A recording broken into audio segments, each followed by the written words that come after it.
all local, all morning. This is Fox 61, Connecticut's news station.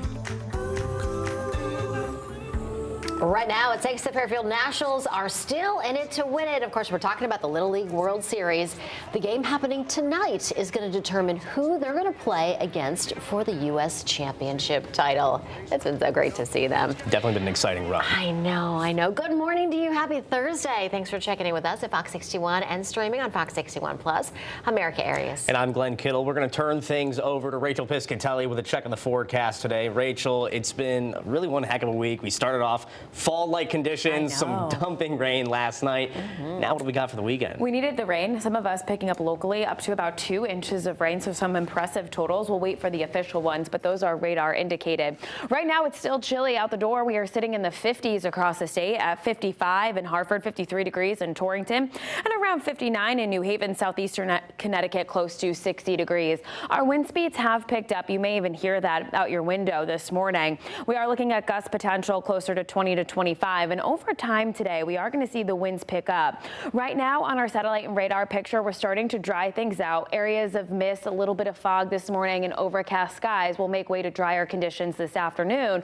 But because of Hurricane Erin that is down to the south of us today, it is going to be passing well to the east of us later on tonight into tomorrow morning. We are going to be anticipating higher wind speeds up towards about 30 to 35 miles per hour. If you are heading to the beaches today or tomorrow, you certainly need to be mindful of the higher wave heights that will be out there and the dangerous rip currents. High surf advisory posted for our ocean-facing beaches between now and Thursday night. Wave heights could get as high as 6 to 12 as the storm passes. Small craft advisories between now and tomorrow morning. We also have minor flooding, a coastal flood advisory posted for areas along Middlesex into Fairfield County. For high tide, which is happening tonight into tomorrow morning, we could get up to 1 to 2 feet of inundation, which would be minor coastal flooding. Here's that rip current risk all up and down the East Coast, especially for those ocean-facing beaches, so you need to be mindful of that. Heading through the day today, though, we'll see decreasing clouds as highs get back up to near 70 degrees in the afternoon.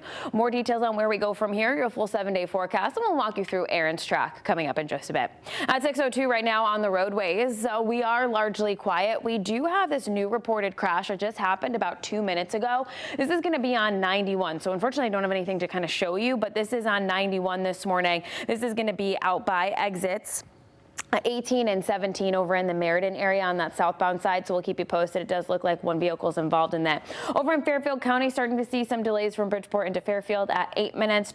Darien to Westport is fine at 6, and the Merritt Parkway is smooth this morning at an 11-minute drive. Over to you.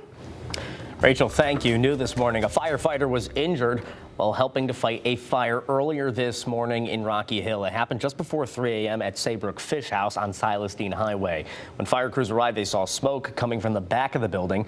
Crews were able to put the fire out less than 2 hours later. No one was inside at the time, and the cause of the fire is now under investigation. Now moving to a story that we've been following up on. Reliable bus transportation is on the minds of Bridgeport officials after some recent complications regarding bus routes. Fox 61's Joe Monty is joining us here in the studio with an update that some students and parents are going to be really happy to hear. Joe, good morning. Good morning. Earlier this month, we told you some Bridgeport students would have to walk much further to class, but that's no longer the case.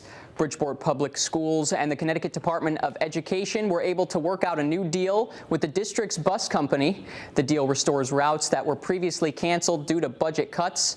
Some students were getting ready to walk an extra half a mile to get to class. As it is, Bridgeport High School students in some cases already have to walk 2 miles to class. Some students were spared the extra walking distance with this new deal. Education Commissioner Charlene M. Russell Tucker says she's grateful to be able to provide more stability and peace of mind to bus students. In a statement, the Education Commissioner talked about the deal. She said that we were able to help secure a more cost-effective agreement that reduces student walking distances and restores safe, reliable bus services for Bridgeport students. Without reliable transportation like buses, many students would have a much harder time getting to class. They could also find themselves in extra danger walking longer distances along the roads. Bridgeport Mayor Joe Ganim wants to make sure kids get the opportunity to get to school safe. In a statement, the mayor said, Attendance is a critical asset to student success, and with this, our intention is to ensure our schools are easily accessible to our students while giving Bridgeport parents a sense of security. This agreement is part of an effort to reduce barriers that keep kids out of the classroom. The superintendent and state representatives are also in agreement that reliable bus routes are key to student success. Back to you guys. All right, Joe, thanks. Well, tonight is another big night for a Connecticut baseball team. They're going to find out who they're going to play in the U.S. final of the Little League World Series. And it's been an exciting run that they've been on this whole time. The Fairfield Nationals punched their ticket to the U.S. Championship, and they're one step closer to ending a long Little League World Series route for Connecticut. Madeira, Herbst. This one is golfed towards left center. Off the bat of Dunlap. Just missed a home run. Coming in from third, Herbst. We got to throw home. He is in there to third. Dunlap safe. 6-3 Connecticut. Now, Wednesday's game against Summerlin South from the Mountain Region was hard fought. Tied in the 5th inning at 3, Fairfield pulled away to win 7-3. One game now stands in the way of the team earning the U.S. Championship. The team took time yesterday to reflect on all their hard work. It's a great dream come true. From day one, we just wanted to make it to Bristol, to Williamsport, and now to the U.S. Championship. Everyone on this team is really consistent, so there's no one that you don't trust. It's just you trust everyone in a big spot. I never thought this happened, but we'd be here, and now we're gonna play a good team in the U.S. Championship, and we're gonna hopefully make it to the International Championship. Yeah, and the kids from Connecticut have had a litany of clutch moments throughout this entire run. Fairfield National has been rounding the bases on the road since mid-May, and manager Brian Palazzolo knew this group was hitting different. They nailed it. It's a dream. It's a next to an impossible dream because there's so many good teams out there, and it's just a wild, wild ride. It's phenomenal. I wouldn't change it for a world. The boys of Fairfield say that they are ready to try to knock this dream run out of the park, and all of Connecticut rooting for them all along the way. Governor Ned Lamont even took to X to congratulate the team. He says, "We're so proud of these boys for representing our state with heart, talent, and determination. Let's bring it home." Fairfield National is going to take the field next in the U.S. Championship round on Saturday at 3:30 in the afternoon. Their opponent is going to be determined tonight. Whoever wins the U.S. Championship game on Saturday is going to take on the best from the international teams for the Little League World Series Championship title. We have new fallout over ICE raids across the state. The federal government arrested 65 people in the latest raid. Fox 61's Stephen Reels has more on what happened and how communities are now reacting. According to ICE, this latest raid was called Operation Broken Trust, and it saw people rounded up over the course of 4 days from places like Danbury, Norwalk, and Stamford. One incident you're about to see in a moment came from Friday, and it came during this 4-day stretch. Now, just a warning, this could be disturbing to some viewers. New footage from Norwalk as 2 brothers from Mexico were arrested by federal agents. Seen here, one brother attempted to run away when he was tased and fell down.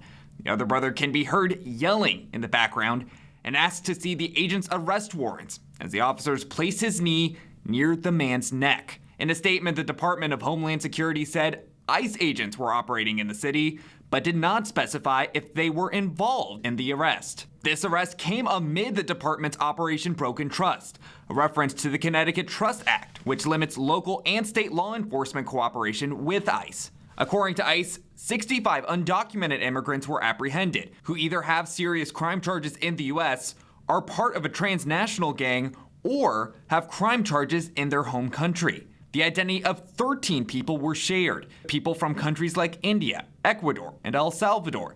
The youngest, a 19-year-old from Guatemala. The oldest, a 51-year-old from Peru.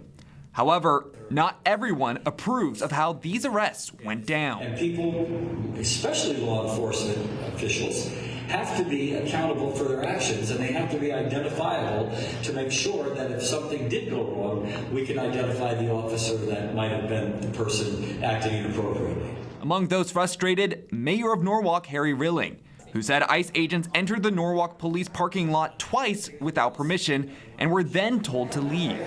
Our goal is to ensure all residents are treated with dignity and respect, regardless of anyone's immigration status or background. State Democrats like Congressman Jim Himes also criticized the raids and called them disgusting and dehumanizing, while Republicans like State Senators Stephen Harding and Rob Sampson called the arrests excellent news and, quote, Connecticut Republicans will continue to stand for law and order, and we will continue to stand with victims of violent crime. Now, the city of Norwalk, Common Council, and police are working with State Attorney General William Tong, state delegates, and others to plan public forums so they can share resources and information on how they can, quote, protect the community. In the studio, Stephen Reels, Fox 61.